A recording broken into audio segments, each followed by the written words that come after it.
안녕하세요. 창세기 읽기 15번째 시간입니다. 노아 홍수 이야기를 담고 있는 창세기 6장 9절부터 보겠습니다. 실제적인 그 노아 홍수 이야기는 지금 여기 9절이지만 그 앞에 이야기도 사실은 다 연관되는 겁니다. 이 큰 틀에서 볼 때 이 창세기 앞대목에 나와 있는 내용은 다음과 같이 세 덩어리 혹은 두 덩어리입니다. 창조와 타락이에요. 창조와 타락. 처음부터 그게 반복되고 있습니다. 아담과 이브의 타락도 나오고 가인이 아벨을 죽인 이야기, 노아 시대의 그 부패한 이야기. 앞 시간에 봤듯이 하나님이 자기가 인간 창조한 거를 후회할 정도로 그 시대 인간들의 악이 하늘에 닿았다는 거 아니겠습니까? 그 창세기를 기록한 사람의 세계에 대한 이해예요. 음, 그때 어떤 일이 벌어졌을지 우리가 상상은 할 수 있습니다. 지금도 비슷한 일들은 벌어지니까요. 내전도 일어나고 지금도 반복해서요. 우크라이나 전쟁에다가 참 네로라는 그 위인들, 정치인들이 있어도 그거 하나 해결하지 못하고요. 거기에 전쟁이 벌어지면 돈 벌 수 있는 사람들이 있으니까 이게 참 인류 역사가 어디로 갈지 참 마음이 그렇습니다. 물론 그 안에서도 선한 의지들이 아직 모여서 새로운 걸 만들어낼 수 있긴 있겠죠. 근데 전체적으로 본다면 그렇게 미래가 밝지는 않습니다. 지금까지 흘러온 인류의 역사를 보더라도 그건 알 수 있고, 홍서도 물론 지금보다 훨씬 전 시대의 이야기를 담고 있으나 이미 인간 삶의 중심을 뚫어본 이야기라서 성서의 관점으로 보더라도 하나님의 심판은 어쩔 수 없습니다. 창조와 심판이에요. 인간의 타락이에요. 이제 노아가 이제 등장합니다. 노아의 방주 이야기가 나오죠. 9절부터입니다. 우리는 이걸 그냥 그런 일이 있었구나. 참 인간이 악하다. 오죽했으면 하나님께서 이런 일을 내리셨을까. 혹은 봐라. 회개하지 않으면 하나님이 이렇게 심판할 거야. 이렇게 어, 위협할 수도 있겠죠. 저런 글을 쓰는 창세기 기자의 마음을 생각하면 참 짠하죠. 기분 좋아서 저런 글을 쓸 수는 없잖아요. 9절 이것이 노아의 족본이라. 노아는 의인이요 강대 완전한 자라. 대표자입니다. 노아만 어디 그렇겠어요. 노아만 의인이고 노아만 완전한 자라고 하긴 그렇죠. 근데 지금 그 이야기 흐름에서 보면 다른 사람을 다 부정한다기보다도 이렇게 하나님에게 가까이 간 사람을 통해서 하나님께서 어떤 일을 하신다는 거를 말하려고 노아를 대표로 내세운 겁니다.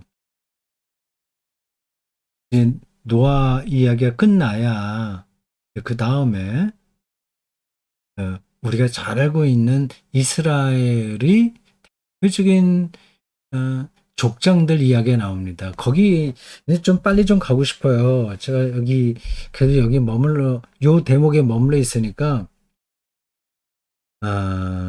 이렇게 이야기를 하는 저도 마음이 이렇게 편하지는 않습니다. 이 창세기 1장부터 11장까지는 원역사라고 합니다. 사실적인 역사라기보다 근원이 된다는 뜻으로의 원래라고 할 때 원역사라고 합니다. 독일어로 우어 게슈테라고 합니다. 게슈테는 역사예요. 우어 UR 붙여서 원 붙여요. 1장부터 이렇게 11장까지는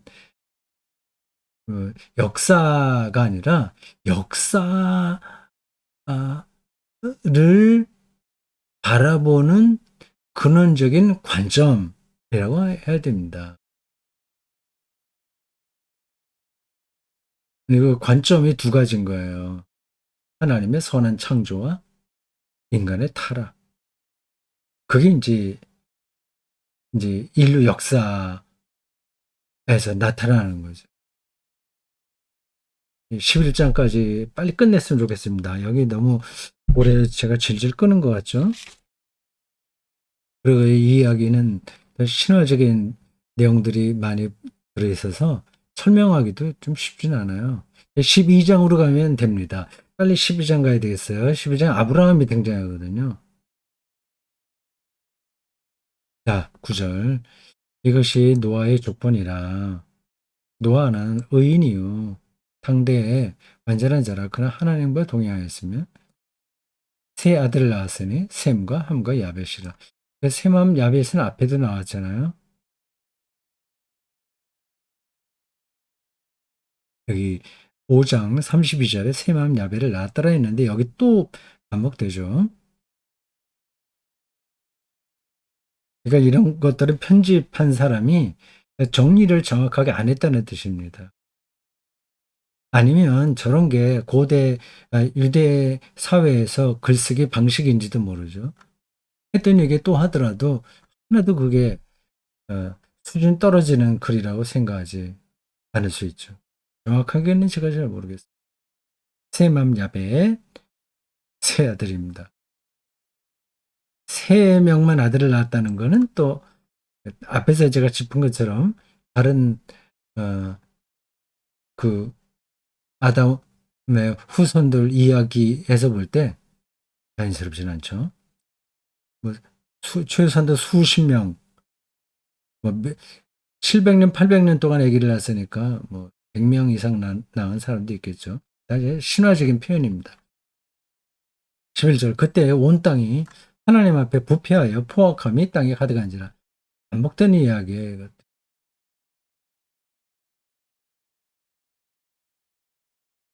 그러니까 아담과 하와가 선악을 알게 하는 나무의 열매를 먹은 이유는 눈이 밝아진다는 유혹 때문이었습니다. 하나님처럼 눈이 밝아진다는 거예요.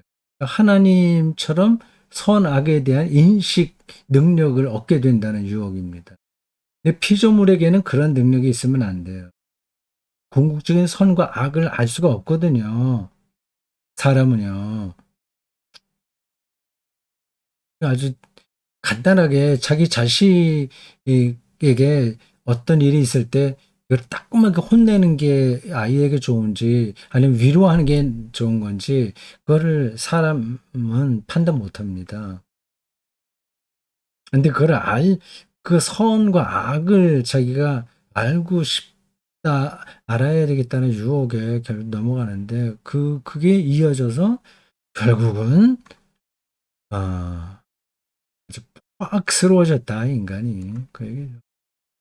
하나님이 보신즉 땅이 부패하였으니 땅이 늘 붙어 다녀요. 땅이 뭐 잘못입니까? 인간이 잘못이지. 땅에 피를 흘린 인간이 잘못이죠. 땅을 착취하는 인간이 잘못이죠. 이는 땅에서 모든 혈육 있는 자의 행위가 부패함이었더라. 그러니까 땅이 부패했다는 말은 실제 땅이 잘못됐다는 게 아니라 땅 위에서 행하는 인간들의 행위가 잘못됐다는 뜻입니다.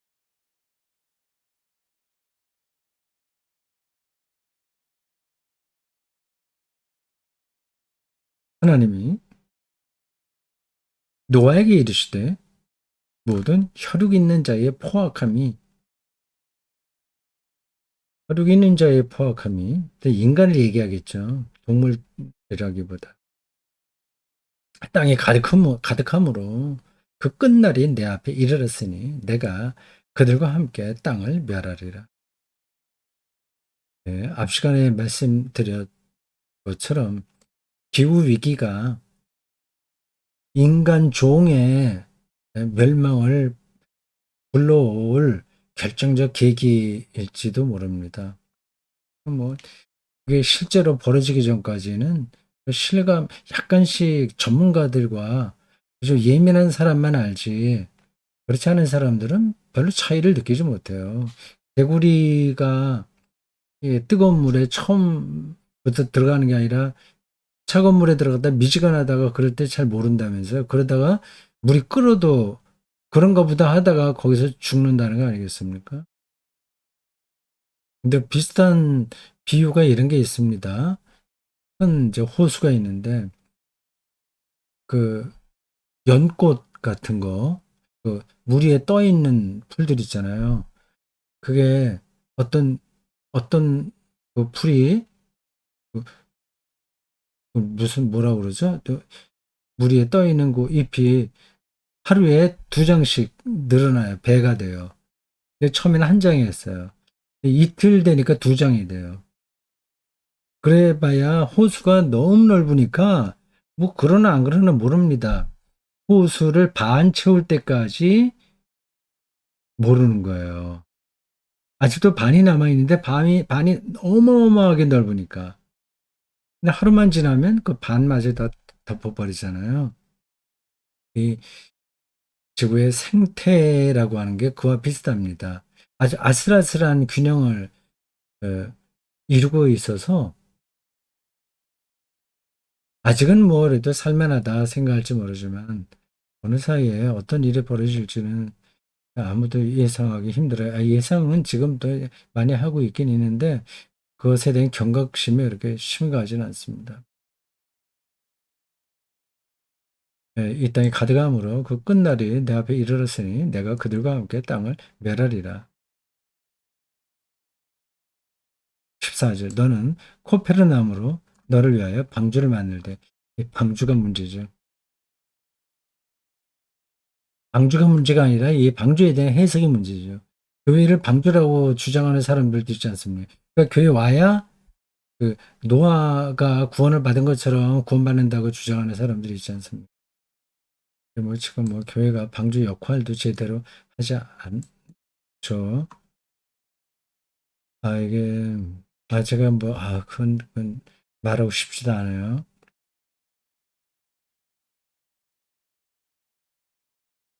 네, 방주를 만들 때 그 안에 칸들을 막고 역청을 그 안팎에 칠하라.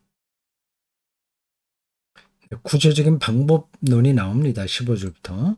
네가 만들 방주는 이러하니 그 길이는 300 규빗, 너비는 50 규빗, 높이는 30 규빗이라. 이런 숫자는 큰 의미가 없습니다. 간혹 뭐 해외 토픽 비슷하게 방주를 새로 짓겠다 하는 사람들도 있었던 것 같아요. 심지어는 뭐 뒤에 나오겠습니다마는 방주가 어디 아라살인가 어디 나중에 거기 예, 갔잖아요. 홍수 끝난 다음에. 그래서 그 방주를 찾겠다고 이 펀딩인가? 만들어가서 갔던 사람들이 20세기 후반에 제법 있었습니다. 튀르키예 어디 가는 거죠. 이건 참 어리석은 일입니다. 이, 이 수치도 조금씩 다르니까 1규빗이 얼마냐 이런 것도 정확하게 모르는 상태에서 어떻게 이 방주를 만들겠어요. 뭐 어떤 교회에서는 뭐예요? 성전, 예루살렘 성전 내에서 성전은 못 만들지만 지성소를 만든다거나 그래서 뭐 볼거리를 제공한다고 했던데 뭐 지금 모르지만 한 20년 전쯤인가 일들이 있었습니다. 그러니까 한국 교회는 그런 이벤트성 일들을 아주 벌이는 것 같아요. 아, 그게 혹하는 마음을 불러일으킬 수 있긴 합니다. 그러니까 이벤트성으로 이제 그런 방주도 만들고 지성소도 만들고 또 뭐 선교 행사, 해외 선교도 그런 식으로 하는 경우가 제법 있어요. 그렇게 하면 헌금이 모이니까 교회에서 그런 일에 호기심을 거두지 못하는 것 같습니다. 그런 일들은 제가 그 냉소적으로 말씀드리는 건 아닌데 경향이 그래서 말씀드리는 거예요. 내면에 깊이가 없는 사람들이 계속 백화점 다니고 뭐 이 카드 긁고 하는 것으로 삶을 소비하는 행태와 얼마나 다를까 생각이 드네요. 거기에 창을 내되 위에서부터 한 큐빗에 내고 그 문은 옆으로 내고 상중하 3층으로 할지니 내가 땅에 홍수를 일으켜 무릇 생명의 기운이 있는 모든 육체를 천하에서 멸절하리니 땅에 있는 것들이 다 죽으리라. 저주, 그죠? 이 홍수 이야기는 여기 성경에만 나온 게 아니라 고대 여러 다른 문명권의 구전과 문서에 몽골 소재입니다. 바벨론 신화에는 뭐 아주 정확하게 나오고요. 당연히 그 나일강 문명이 이집트에도 저런 뭐 대홍수 이야기는 많죠. 그러니까 저 노아 홍수로 세상 사람들이 다 멸절했다. 것처럼 저게 사실적인 것처럼 이야기하면 곤란하다는 겁니다. 저는 신화의 방식을 통해서 여기저기 많이 있었던 이야기인데 앞에서 창조 이야기 나왔을 때 말씀드린 것처럼 그 창조하는 것 이야기도 이미 바벨론에 있는 어떤 신화의 영향을 받아서 나온 이야기처럼 이 노아 홍수 이야기도 마찬가지입니다. 여기만 있는 게 아니라 고대에 여기저기 있었던 이야기예요. 근데 그런 이야기를 차용했다고 해서 성서의 권위가 떨어지는 것은 전혀 아닙니다. 18절. 그러나 너와는 내가 새 언약을 세우리니 노아함은 언약입니다. 노아와의 새 언약. 그렇네요. 하나님과의 약속, 계약, 언약에 근거하여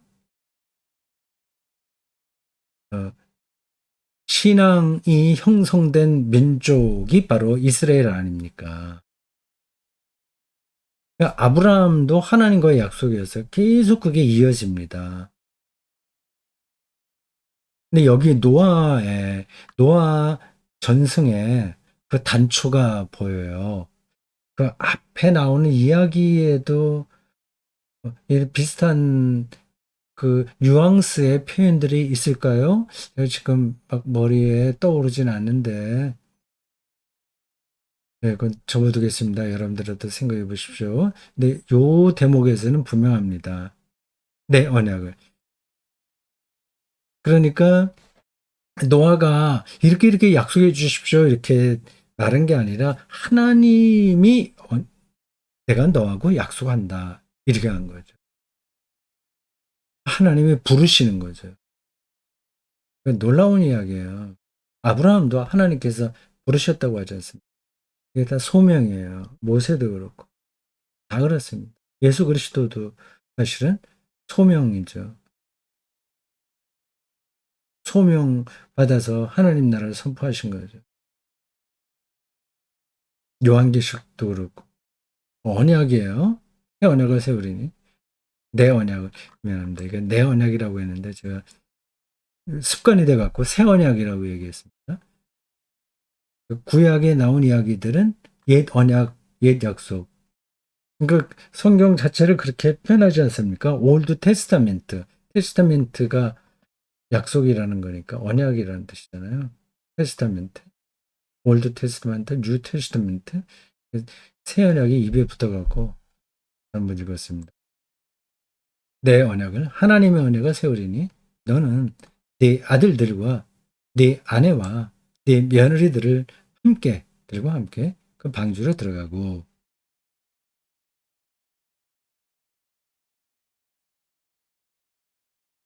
예, 다른 식구들은 안 불렀네요. 친척이 있었을 텐데 안 불렀습니다. 지금 그런 이야기들은 중요하지 않다는 건 여러분들 아실 겁니다. 왜 아무래도 그렇지 노아가 왜 자기 자식하고 며느리하고 아내만 데리고 들어가지? 평소에 친하게 지내던 뭐 친구들도 있고 했을 텐데 왜 그러지? 그런 비판은 별로 의미가 없습니다. 근데 그 이야기는 이제 뒤에 가서 한번 더 해보겠습니다. 혈육 있는 모든 생물을 너는 각기 암수 한 쌍씩 방주로 이끌어들여 너와 함께 생명을 보존하게 하되 이게 다 하나님의 약속인 거죠. 생명을 보존하게 하시는 분. 하나님 약속의 핵심은 여기에 있습니다. 생명을 보존하는 것. 세상이 아무리 타락해도 하나님은 생명을 보존합니다. 인간이 지구에서 멸절된다고 하더라도 하나님은 하나님의 방식으로 생명을 보존하시겠죠. 그렇게까지 가면 너무 비약된 걸까요? 저는 뭐 그런 믿음이 성경에서 크게 벗어난 건 아니라고 생각합니다.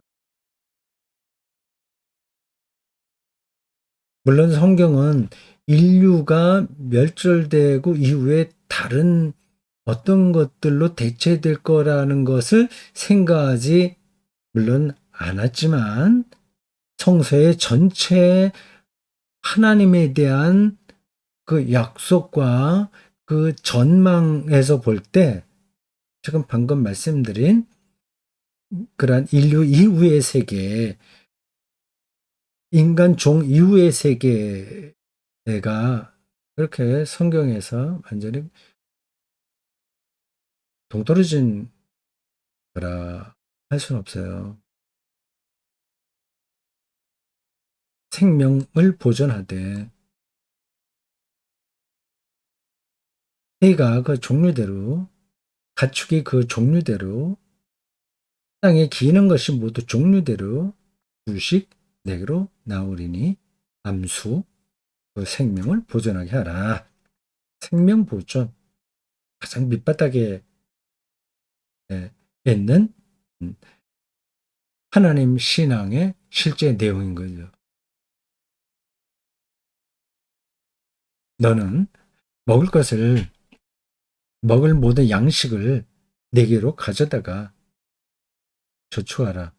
저축이라는 단어는 좀 어울리지 않네요. 저축. 비축하라 하면 될 텐데 가져다가 모아두라 하는 게 더 자연스러운 표현 아니에요? 우리말 성경이 간혹 하다 보면 어울리지 않은 단어들을 종종 사용해요. 꼭 그 단어가 필요해서가 아니라 약간 글쓰기의 수준이 모자란 사람이 그걸 교정한 것처럼 보여요. 혹은 글쓰기 수준이 세련되지 못한 사람이 쓴 글을 교정하는 사람이 능력이 있으나 등한히 다루어서 그냥 오개티처럼 표현된 건 아닐까라는 생각도 들어요. 너는 먹을 모든 양식을 내게로 가져다가 저축하라. 이것이 너와 그들의 먹을 것이 되리라. 여기까지가 하나님이 노아에게 내린 명령이자 동시에 약속입니다. 두 가지 단어 기억해 두십시오. 명령과 약속은 같이 가는 거예요. 무조건 명령만 내리는 게 아니에요. 명령은 어떤 하나님의 계획이 거기에 들어 있습니다. 오늘 이 본문에서는 생명 보존입니다. 생명 보존. 호모사피엔스가 끝나고도 하나님은 하나님의 방식으로 생명을 보존하신다고 제가 말씀을 드렸는데 그건 오죽 다른 길이 없어서 그렇게 말씀드린 거지 그렇지 않도록 우리가 최선을 다해야 되겠죠. 우리의 생명이 보존되도록 하는 길이 뭔가를 잘 찾아야 되지 않겠습니까? 그냥 잘 먹고 잘 사는 것, 그냥 지금 마음대로 쇼핑하고 마음대로 쓰고 수출업을 잔뜩 내놓고 그리고 온갖 그 비료와 살충제를 다 써서 농사를 지어 그 많이 생산해낸 것을 또 동물에게 가축 먹여서 이 많이 맛있게 먹고 사는 것에만 삶의 가치와 그 방향, 목적을 둔다면 생명 보존은 취약해지는 거죠. 좀 어떤 게 정말 생명을 보존하는 것이냐에 대한 심각하고 진지한 토론, 연구, 그런 것들이 있어야 되겠어요. 근데 그런 것들을 잘 방향 제시하는 사람들을 가리켜서 원로라고 하죠. 정신적인 어른들이요. 대한민국에서 너 그런 사람들이 곳곳에 많이 있을 텐데 지금 정치와 경제라는 이 거인 족 같이 아까 네피림이라는 단어 나왔죠? 앞인가 그 앞에 거인족 어깨 힘에 짓눌려서 그런 어른들은 말할 기회를 얻지 못하고 그 말을 해봐야 그 전달이 되지도 않습니다.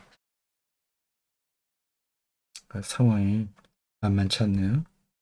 마지막 절입니다. 6장 마지막 절이요. 노아가 그와 같이 하여 하나님이 자기에게 명하신 대로 다 준행하였더라. 이 노아가 창세기 1장부터 11장까지의 그 원역사에서 아주 실질적으로 가장 중요한 인물이에요. 아담이 첫 인간이니까 중요하긴 한데